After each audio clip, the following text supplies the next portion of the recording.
ರಾತ್ರಿಯ ವೇಳೆ ಆಕಾಶವನ್ನು ನೋಡಿದಾಗ ಅಲ್ಲಿ ಕಾಣುವಂತಹ ಚಂದ್ರ, ನಕ್ಷತ್ರ, ಹುಲ್ಕೆಗಳು ಇವೆಲ್ಲವುಗಳ ಬಗ್ಗೆ ಮಾಹಿತಿಯನ್ನ ಮಕ್ಕಳಿಗೆ ಟೆಲಿಸ್ಕೋಪ್ ಮೂಲಕ ತೋರಿಸುವುದರಿಂದ ಅಲ್ಲಿ ಏನೆಲ್ಲ ಪ್ರಕ್ರಿಯೆಗಳು ನಡೆಯುತ್ತಿವೆ ಎಂಬುದರ ಬಗ್ಗೆ ಮಂಡ್ಯ ಶಿಕ್ಷಣ ಇಲಾಖೆಯ ನಾಗರಾಜು ಸಿಎಲ್ ಮಾಹಿತಿಯನ್ನ ನೀಡಿದರು.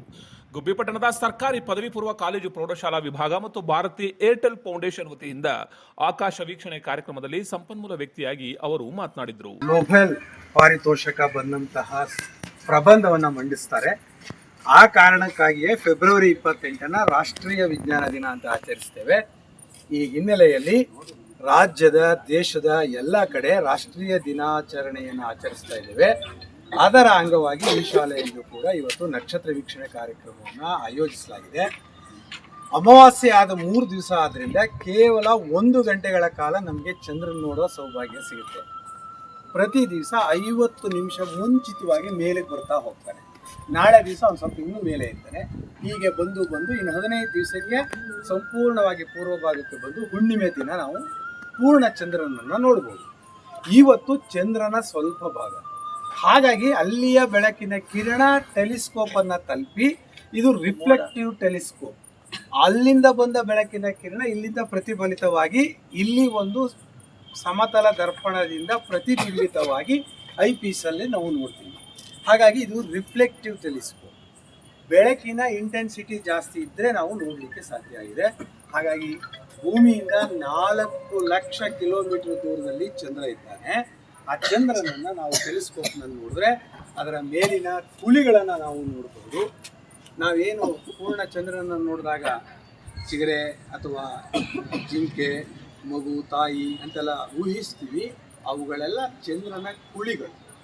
ಎಲ್ಲಿ ಚಂದ್ರನ ಮೇಲ್ಮೆಯಲ್ಲಿ ಸೂರ್ಯನ ಬೆಳಕು ಪ್ರತಿಫಲಿತವಾಗುತ್ತೋ ಅದು ಬೆಳ್ಳೆ ಕಾಣಿಸುತ್ತೆ. ಎಲ್ಲಿ ಸೂರ್ಯನ ಬೆಳಕು ಹೀರ್ಕೊಳ್ಳುತ್ತೋ ಅದು ಕಪ್ಪುಗೆ ಕಾಣುತ್ತೆ. ಮುಖ್ಯ ಶಿಕ್ಷಕಿ ದೇವಿಕಾ ಮಾತನಾಡಿ, ಶಾಲಾ ಮಕ್ಕಳಿಗೆ ಬಹಳ ವಿಶೇಷವಾಗಿ ಪ್ರಾಯೋಗಿಕವಾಗಿ ಚಂದ್ರ, ನಕ್ಷತ್ರ, ಆಕಾಶದಲ್ಲಿ ಕಂಡುಬರುವ ಗ್ರಹಗಳ ಬಗ್ಗೆ ಮಾಹಿತಿಯನ್ನ ವಿದ್ಯಾರ್ಥಿಗಳಿಗೆ ತಿಳಿಸಿರುವುದರಿಂದ ಅತ್ಯಂತ ಹೆಚ್ಚು ಅವರಿಗೆ ಸಹಕಾರಿಯಾಯಿತು ಎಂದು ತಿಳಿಸಿದರು. ಪ್ರೌಢಶಾಲಾ ವಿಭಾಗ ಭಾರತಿ ಏರ್ಟೆಲ್ ಫೌಂಡೇಶನ್ ವತಿಯಿಂದ ನಮ್ಮ ಶಾಲೆಯಲ್ಲಿ ವಿಜ್ಞಾನ ಕೇಂದ್ರ ಇದೆ. ಇದರ ವತಿಯಿಂದ ನಾವು ಇಂದು ವಿಜ್ಞಾನದ ದಿನದ ಅಂಗವಾಗಿ ನಮ್ಮ ಶಾಲೆಯ ಎಲ್ಲ ಮಕ್ಕಳಿಗೂ ಕೂಡ ಬಾಹ್ಯಾಕಾಶವನ್ನು, ಆಕಾಶದ ವೀಕ್ಷಣೆಯನ್ನು ಮಾಡಬೇಕು ಅನ್ನೋ ಉದ್ದೇಶಕ್ಕೋಸ್ಕರ ಈ ಕಾರ್ಯಕ್ರಮವನ್ನು ಏರ್ಪಡಿಸಿದ್ವಿ. ಈ ಸಂದರ್ಭದಲ್ಲಿ ಮಂಡ್ಯದಿಂದ ನಮಗೆ 2 ಸಂಪನ್ಮೂಲ ವ್ಯಕ್ತಿಗಳು ಈ ಸಂದರ್ಭದಲ್ಲಿ ಭಾಗವಹಿಸಿದ್ರು. ಜೊತೆಗೆ ನಮ್ಮ ಮಕ್ಕಳಲ್ಲಿ ವೈಜ್ಞಾನಿಕ ಮನೋಭಾವವನ್ನು, ವೈಜ್ಞಾನಿಕ ಚಿಂತನೆಯನ್ನು ಮೂಡಿಸಬೇಕು, ಮೌಢ್ಯವನ್ನು ಹೋಗ್ಲಾಡಿಸ್ಬೇಕು ಅನ್ನೋ ಉದ್ದೇಶದಿಂದ ಈ ಕಾರ್ಯಕ್ರಮವನ್ನು ಹಮ್ಮಿಕೊಂಡಿದ್ವಿ. ಹಾಗಾಗಿ ನಮ್ಮ ಮಕ್ಕಳು ಕೂಡ ಎಲ್ಲರೂ ಭಾಗವಹಿಸಿದ್ರು. ಇದಕ್ಕೆ ನಮಗೆ ಶಾಲಾಭಿವೃದ್ಧಿಯ ಸಮಿತಿಯ ಅಧ್ಯಕ್ಷರಾದಂಥ ರೇಣುಕಪ್ಪ ಸರ್ ಅವರು, ಹಾಗೆಯೇ ಉಪಾಧ್ಯಕ್ಷರಾದಂತಹ ಕೃಷ್ಣಮೂರ್ತಿ ಅವರು, ಹಾಗೆ ಸದಸ್ಯರುಗಳು ಕೂಡ ನಮಗೆ ಎಲ್ಲ ಬೆಂಬಲವನ್ನು ನೀಡಿದ್ದಾರೆ. ಹಾಗೆ ಎಲ್ಲ ಪೋಷಕ ವರ್ಗದವರು ಕೂಡ ಈ ಕಾರ್ಯಕ್ರಮವನ್ನು ಏರ್ಪಡಿಸೋದಕ್ಕೆ ನಮಗೆ ಎಲ್ಲ ರೀತಿಯಲ್ಲೂ ಕೂಡ ಸಹಕಾರವನ್ನು ನೀಡಿ, ಹೆಣ್ಣು ಮಕ್ಕಳ ಶಾಲೆ ಆಗಿದ್ರೂ ಕೂಡ ರಾತ್ರಿ ವೇಳೆಯಲ್ಲಿ ಕಾರ್ಯಕ್ರಮವನ್ನು ಮಾಡ್ತೀವಿ ಅಂತ ಅಂದಾಗಲೂ ಕೂಡ ಎಲ್ಲರೂ ಕೂಡ ತುಂಬ ಸಂತೋಷದಿಂದ ಒಪ್ಪಿ ಈ ಕಾರ್ಯಕ್ರಮವನ್ನು ಯಶಸ್ವಿ ಆಗೋದಕ್ಕೆ ಕಾರಣೀಭೂತರಾಗಿದ್ದಾರೆ.